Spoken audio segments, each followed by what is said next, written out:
Concert? Yes. Follow me.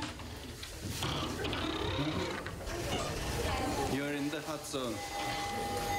So this patient, for instance, is receiving oxygen, low flow oxygen vehicle, and this patient on the other side is having high flow of oxygen therapy. So this patient is not doing well. That's Dr. Yalım Dikmen, who heads the ICU in Istanbul University Cerrahpaşa School of Medicine, one of the country's busiest.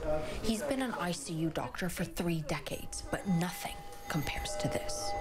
It is quite intense at the moment. No one really knows where this virus is going. I mean, that's got to be a little bit scary at times. Scary, intellectually challenging. Well, okay, but we have to do something. And we are trying to do our best. But we are having very good results, actually. Turkey has struck out on its own with its treatment protocol, like delaying intubation and opting for oxygen flow therapies for longer periods of time. Administering favipiravir, the Japanese antiviral, and hydroxychloroquine, the controversial malarial drug, very early on, which many experts say can cause long-term damage that outweighs its unproven benefits. But the team here says they're not worried about that. We are dealing with a jigsaw puzzle, and we just try to find the correct pieces and put them in the correct place, and we just do something and hope for the best. This patient is in his 40s with no pre-existing conditions. So the lungs sometimes get very sick and cannot get any oxygen to the blood. And then in order to keep the patient alive, you have to get blood out of the body and oxygenate out of the body.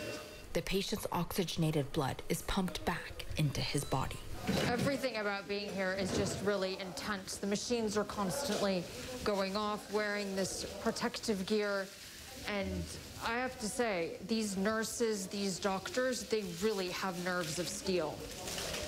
The staff is surprisingly upbeat.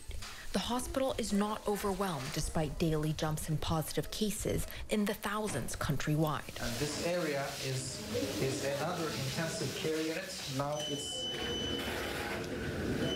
it's free, as you've seen. We have plenty of spaces. Unlike in some areas of the US or Europe, there is no shortage in PPE, bed space, or life-saving medical equipment. Around 70 of the staff have tested positive for COVID-19. Bushanur Chakmak, an emergency room nurse, was among them. This is her first day back on the job. To be honest, I can't say that I'm not afraid. It's stressful, she tells us. But I am more cautious now than I was before. No matter how hard the staff here work, no matter how ready they are for an influx they hope will never happen, they can't beat this pandemic on their own.